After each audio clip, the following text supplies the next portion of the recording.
Welcome back, everyone, to episode 12 of the SJ podcast. I'm joined by Justin, Nate, Matt, and Andrew, and today we'll be discussing the current housing market boom over the past year and what the projected outlook for this year might look like. First, we'll dive into our stories for this week's issue of the newsletter. First, we'll start with Nate, where he will give us a rundown of how expensive eating out is and how you can save money by eating in. Thanks, Jake. This week, it's a pretty self-explanatory topic, just digging into how much every person spends on average on eating out. And this is a great topic that I thought would be able to be able to dig into it from the standpoint of people need to understand what they're spending their money on. And if they're able to reduce some of those expenses and put it other places, they might be able to positively benefit their lives even more. So go ahead, check that article out and let me know what you think. Yeah, I've definitely learned a lot in the past 2 years of living on my own that eating out is probably not the best financial decision. And that's a great article. So make sure you check that out. So now we'll move on to Matt's story where he will be discussing Coinbase going public. I just saw recently that their numbers are doing crazy.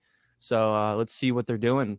Yeah, Coinbase just went public last Wednesday, and they were actually originally valued at $8 billion in 2018, but now they're up to $85.8 billion. So more than a 10 times increase. And it was kind of a crazy trading day on Wednesday where I think they opened at 320 or 350, and then they shot up to like 412, like right as the market opened. So it was a pretty crazy trading day.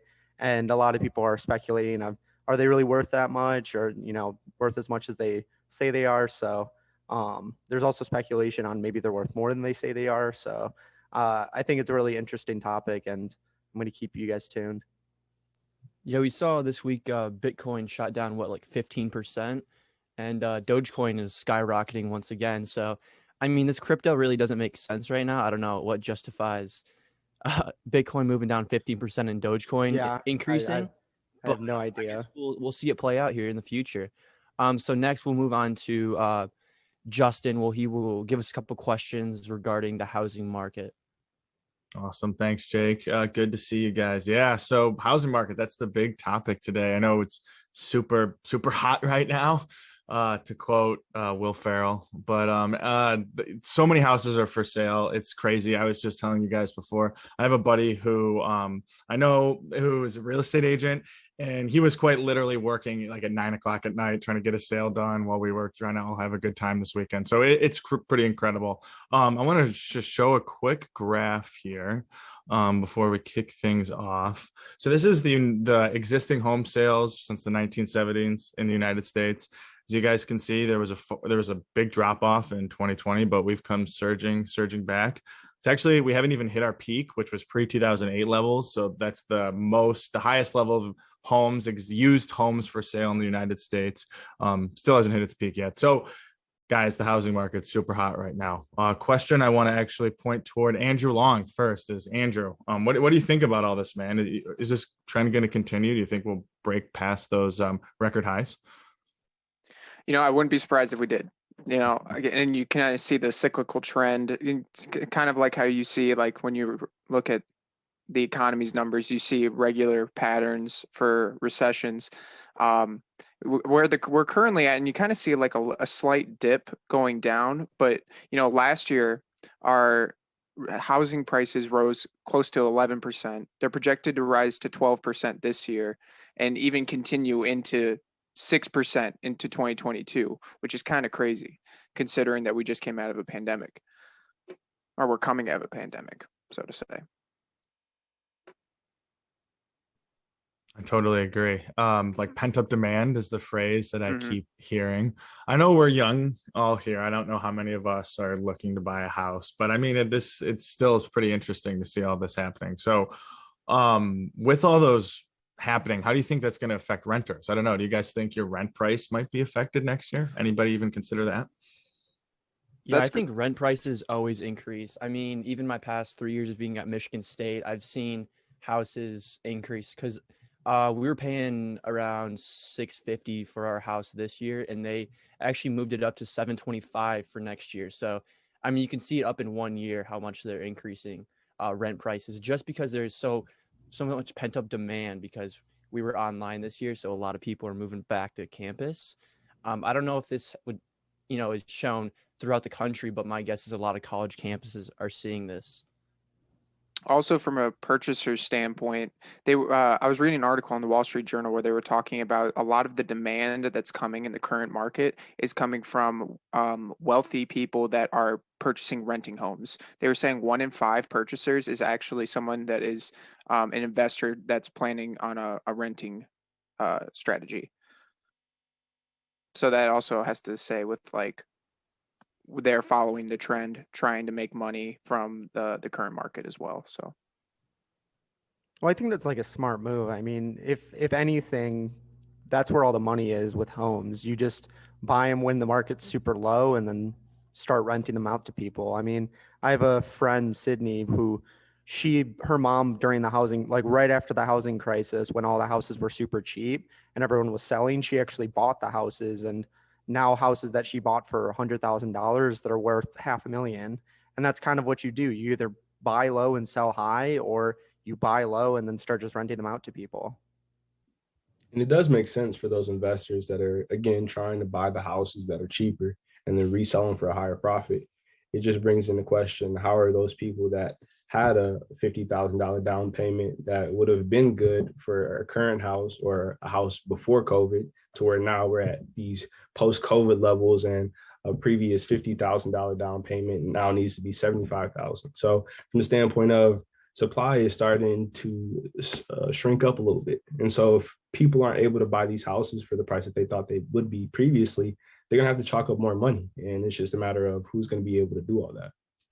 also, another interesting point too that I think is worth recognizing in regards to COVID was, who's building houses? It's a labor intensive job requirement, and labor intensive jobs were the ones that were impacted the majority during the COVID-19 pandemic, which also kind of exacerbates how there's a lacking supply because a lot of those labor intensive jobs are returning to the market.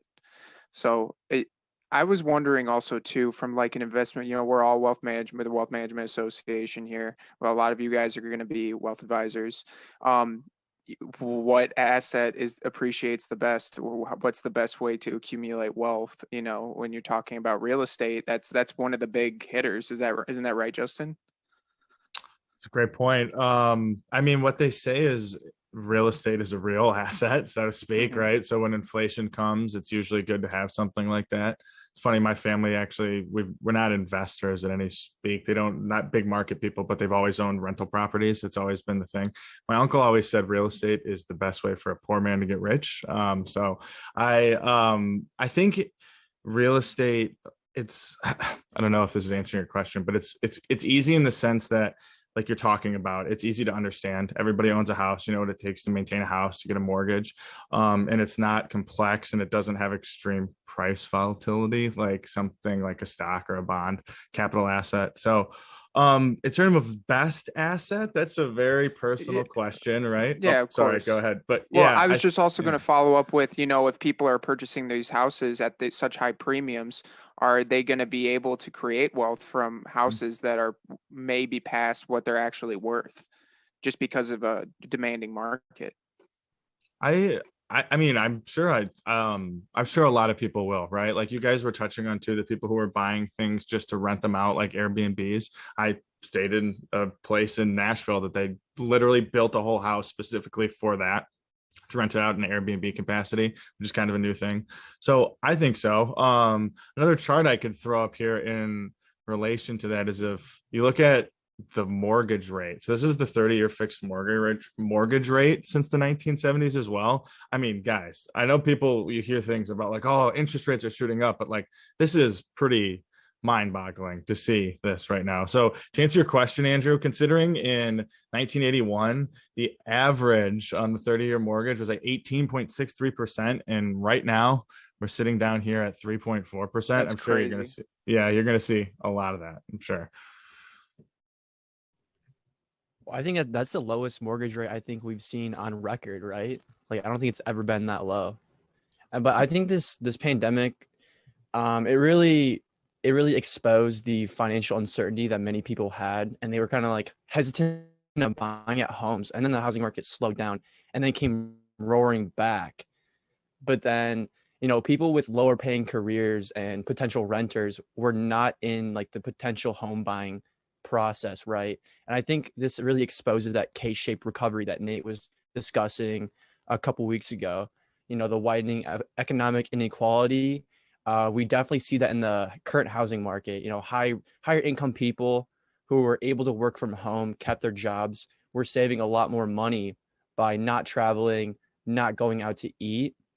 And, this also bring up the question of working remotely and moving out of the big cities, right? We're seeing a lot of stoked up new demand because they're wanting to relocate, and there's some pretty widespread expectations for sales again in late 2021.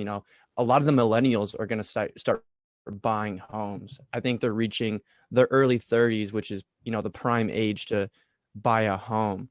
And the market watchers expect a surge again in the spring, which I believe is I think it's the highest or the busiest time of the year for buying, right? After the summer.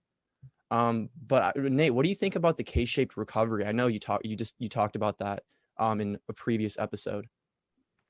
Yeah, actually pointing back to what Justin said in regarding his uncle and his uncle's comments, and his uncle saying, hey, if you really want to get rich and you're not in the position where you are rich, you need to put some money into some real estate, and that's how you can become rich.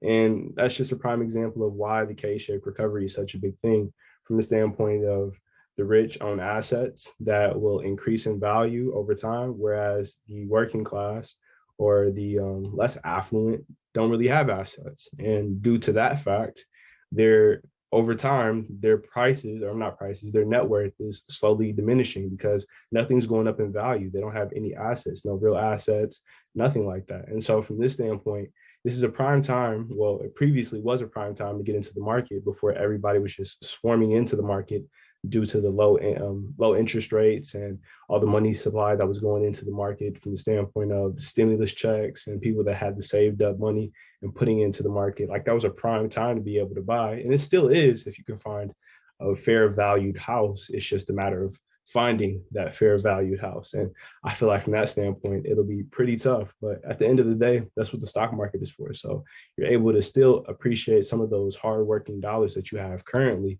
into the stock market, just not into a real asset like a home. Nate, you bring up another good point. I came prepared with the charts today, you guys. My brain's really visual. So, I mean, like you said, man, if you can afford it right now, the interest rates are super low, but this is the median sale price of a home in the last year. So right now in February of 2021, the median price of a house that went for sale is $313,000. Like that's, I mean, that seems like a lot to me. I'm, somebody looking on the outside, and that's a lot. And that's a huge jump. This is one of like the highest jumps in that median sale price because there's no supply. All the used houses are getting gobbled up really quick. And then you layer that on top of, you guys heard about this lumber shortage that's going on. So there's really not that much new supply coming onto the market at the same time.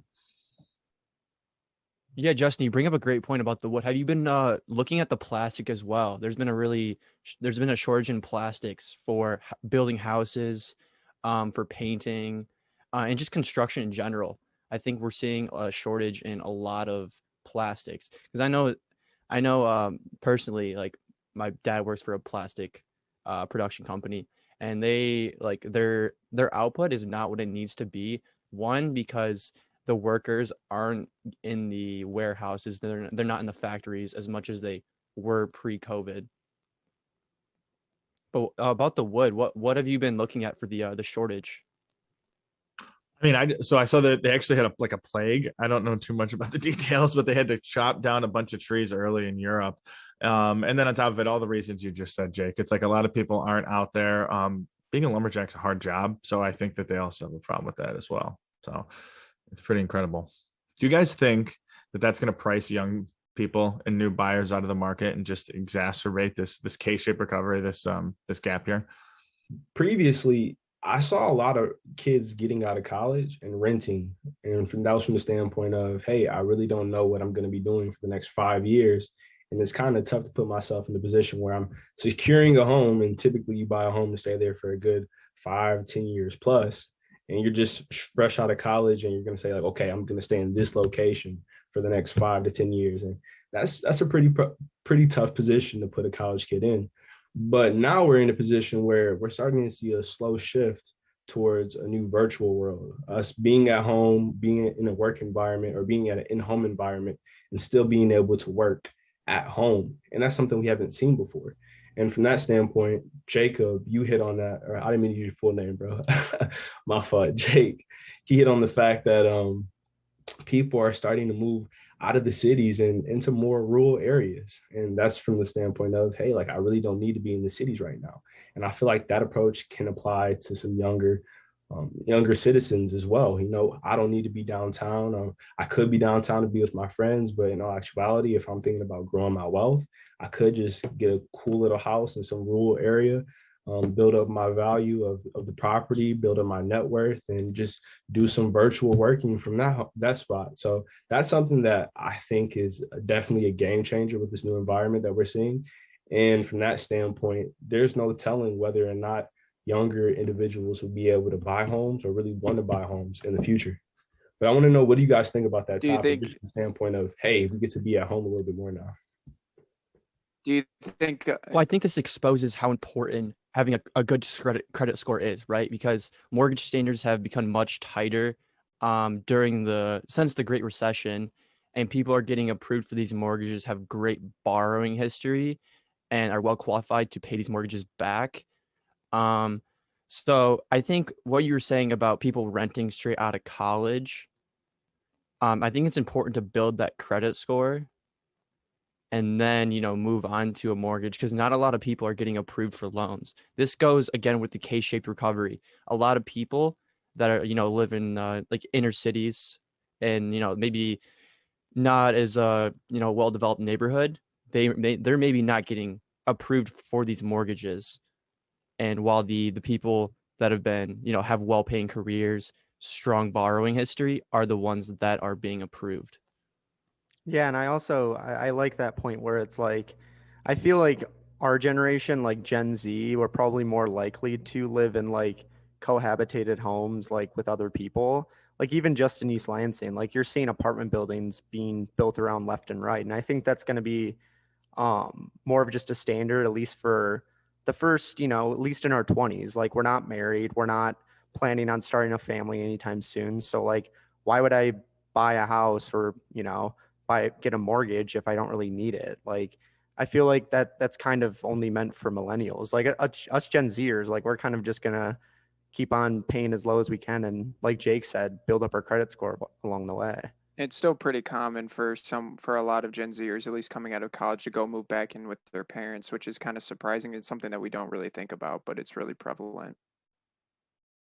Yeah, and that's another thing is like, I feel like we're kind of different compared to earlier generations because we learned from them. Like, even if there's a housing crash, like, I feel like we're more likely to do better than like our predecessors. Like, millennials were screwed over after the housing crash in 2008. Like, we've learned from that, we've grown from that, and we've seen all of this. Like, we've grown up with the financial crisis, the war on terror. Like, we've gone through a lot of stuff, so I feel like we'll learn from all those past mistakes. And I hope so.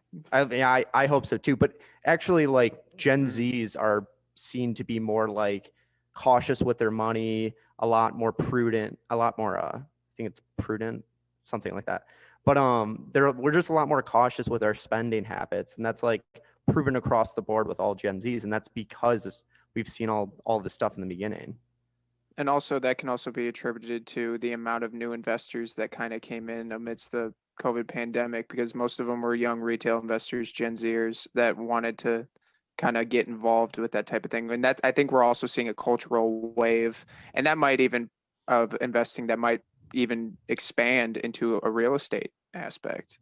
So that's a great point, Matt. Yeah, I hope so, because I wanted to say this earlier, but like the best form of passive income is real estate. You literally just invest in it and then you kind of just let it grow, because regardless of what you do, if you buy a home, it's going to be worth more within 10 years, 9 times out of 10, depending on when you sell it in 10 years, but it's probably going to be worth more because it just appreciates. You guys ever heard of Fundrise? or I keep getting Instagram ads and emails about Fundrise.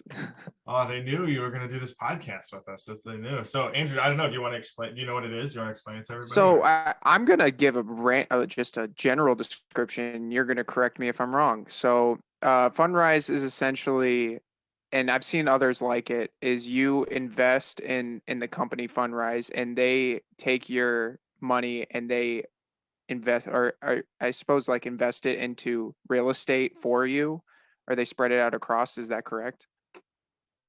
Exactly. It almost works like if you think of what a REIT is, if anybody knows what a real estate Yeah. investment trust is. Yeah. So your money is with a pool of investors, almost like a mutual fund for real estate, but it's a lot more liquid in the Fundrise version. It's a lot more like an ETF or a mutual fund than a REIT, because that is there's a lot more lockup periods in that. So I don't know. I think that's pretty interesting. Quite frankly, where I'm at in my life, I'm much more likely to invest in Fundrise than I am real hard real estate, because I'll say this, I'm gonna take the other side of some of the real estate argument too, is as somebody who grew up around it. If you own it personally, it is a lot to manage sometimes. If you guys have not managed real estate and rental properties, it can be a pain in the ass. You don't know who you're renting, you don't know what's going to go wrong, and a lot of the time, unless you've got a lot of money, you're not buying a brand new building, you're buying an old building, and you don't know what's going to go wrong. So Fundrise seems pretty interesting to me, because I'm like, I might dollar cost average into that, throw a little bit of money in that. I don't know. What do you guys think about that? Are you interested in products like this? Is it like a stock? Like you buy like a stock in Fundrise? Okay. Yeah, kind of. Sorry, Nate. Go ahead. But exactly. So it's like I said, it's almost like a mutual fund, right? A mutual fund is a bunch of different stocks in there. It's kind of the same thing. You would buy I don't know what their different products are, but you're going to buy a basic, which has got 1,000, or it's $1,000. You got to throw in their basic portfolio. It looks like it's dividend reinvestment. Just own a bunch of properties. Exactly. So it's more like a mutual fund than a stock. If that makes sense. How do you spell it? Could you put it in the chat? Yeah, Fundrise. I'll drop it. Yeah. The other thing too is a lot of young people might not have the liquidity to be purchasing homes, or might not want to jump straight into purchasing real estate. So this is a good way to diversify that portfolio and kind of get into the REITs and real estate options. Nate, did you have a point? I heard you got cut off. That's why I think we see a lot of people move back in with their parents after college, is because, they need to bring up that money for a down payment, and, living with low expenses. That's the perfect opportunity to build that worth. But I want to transition into, the last time the housing market was this high in 2006, we were, there was a bubble, right? Do you see it, the same sort of bubble happening right now? With the bubble in 2008, I don't know. Specifically, it was really tough. I'm still trying to learn more about it. But wasn't it due to the fact that, one, anybody could get a loan? The loans were, I don't know if they were cheap, but anybody could get a loan for a house. Credit score wasn't really a big factor. Mortgage defaults. Yeah, it wasn't a big factor. And then from there, the banks would go off and sell off the loan, the loan that was established between the buyer and the bank to an investment bank, something like that. And then the investment bank would make money. They would put some of their cash reserves in there. And then the investment bank would then have the money insured by an insurance group. But something happened to where the insurance group didn't have funds to be able to provide the necessary money if the loan defaulted. And from that standpoint, the market crashed. Am I right with that? Yeah, it was collateralized debt obligations. Okay. Yeah, it was super convoluted, and a big part about that was that they were investing in these super just high risk, high default junk bonds, which was because what happened is when these people would get these mortgages, they would put $1,000 down payment. They'd put a super low down payment because they were just giving away these mortgages, these banks. And they did that, it helped the middle class. It helped people get houses. And even politicians were super into it. They were we want everybody to have, every single American should own a home. And they were pushing for that. But the fact that these homeowners were able to get houses so easily meant that they were high risk. and they were more likely to default. But considering that they all were just piled into these junk bonds, no one really knew. And then like you said, all these investors were trading them.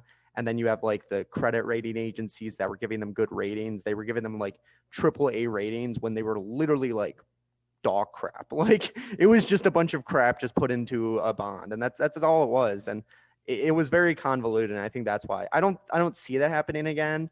But they said that I did see something that they were doing the same thing actually with cars though. Like they're doing collateralized debt obligations with cars. And I don't know. I found that interesting. And I was like, okay, what if this happens again? So with the previous one in '08, I feel like there were a lot more factors that went into the bubble collapsing or it being a bubble period, to whereas now it's mainly due to supply of money and supply of homes. And from the standpoint of supply of money, like almost everybody has a bunch of money, but there's not really homes to buy. And from that standpoint, the price of homes are inevitably going to go up. So like I feel like it might be like a small correction, but from the standpoint of seeing a crash to the levels of '08, '09, I don't think so. One thing too we saw last week was all the big banks released their earnings, and they all had huge soarings. And why that was is a lot of them released their loan loss reserves. So what that essentially means is they set aside a bunch of money last year for all these default loans that never happened. So when they release their earnings this quarter, and like you see that on their balance sheet, that means that they're doing pretty well. Like they have a pretty healthy balance sheet. So yeah, that just to that point of like, this is different than 2008. Like this is different. They do have a lot more, like releasing loan loss reserves like that is a very healthy sign. So. Yeah, the mortgage standards are a lot more tighter than they were in '08. There's a lot of predatory lending going on. I'm not the name drop, but like, Rocket Mortgage, Quicken Loans, very predatory lenders back then. But I think we're just seeing more people with higher credit scores being approved now than back then, right? I think we're definitely seeing people with a poor credit score not being approved for these mortgage rates as much as they were in '06. So I don't think we're going to see a bubble like we did in '08, just because there's a lot more standards than there was back then with mortgage lending. So do you guys, you don't think we'll have like a bubble burst or anything like we did in '08? I don't think so. I think that I think if anything, the only like negative that's going to come out of this is that the middle class is going to be hurt because of it. Because if you think about it, the people that own most of these homes are the wealthy class. And when they're loaning it out to these, and when there's such little supply, that means they can just inflate the price on them. So I see the middle class could potentially be hurt by this. And like the biggest indicator of a healthy middle class is home ownership. So I think that if any, I don't think that there's going to be, like Nate said, I think there's going to be maybe a small correction in the housing market, but I don't think it's going to be a big crash like people are saying. I also think that another group that could be impacted is if people are buying, small single family homes at inflated prices, and then, 20 years down the line, they want to resell. They might not get as high of a return if they resell their homes just because the housing prices are so inflated. And that just might be from the standpoint of timing that they decided now to purchase their homes, and they couldn't wait any longer because they're starting a family, that type of thing. So that could be potentially another group. And Jake, I'm really glad that you brought up sort of that comparison of the '08 to what's happening now, because I think a lot of people, they immediately see real estate as the topic and what's going on right now, and they might make comparisons where they are different. So good, really nice job, Matt, and nice job, Nate, kind of explaining those differences. I'm trying to see what Michael Berry is doing nowadays. I thought they kicked him off Twitter, but if anybody doesn't know who Michael Berry is, he was the star. I think I see one benefit of, I wouldn't call it a benefit, but let's say someone in the lower class loses their job and they have to, they're going to go into foreclosure. I think the market prices for housing is so like high right now that they will be okay. There is opportunity for them to sell their homes just because there is such a low supply. There it is, Jake. Here it is, Justin. Love it. That's so funny. You can only call the market top for so long before people stop believing you. It's like if you're calling the market bubble for 10 years straight, when are you wrong? Yeah, I mean, you're not wrong. But talking about calling it, I called that Bitcoin was gonna start going down, and I sold it when Bitcoin was at 63,000. It topped at 64. I was like, bet. I was so happy about that. Dude, that's so funny. I've shaved my Bitcoin every time it gets above like 100% return. Like every time on my little bit it goes, I'm like, I'm out. And yeah, it hit me like right when I hit above 60. Sold that. I'm like, ooh, feel good. Drop the next day. I think it's at like 53 right now or something like that. If you enjoyed the discussion, please like and share the podcast on Apple and Spotify. The Spartan Journal podcast is part of Michigan State University's Wealth Management Association, a student organization whose goal is to inspire the next generation of financial advisors. The Spartan Journal news team releases a newsletter every Monday morning comprised of financial literacy and the week's market updates. Feel free to follow us on social media at msuwma and check out our website at msuwma.com.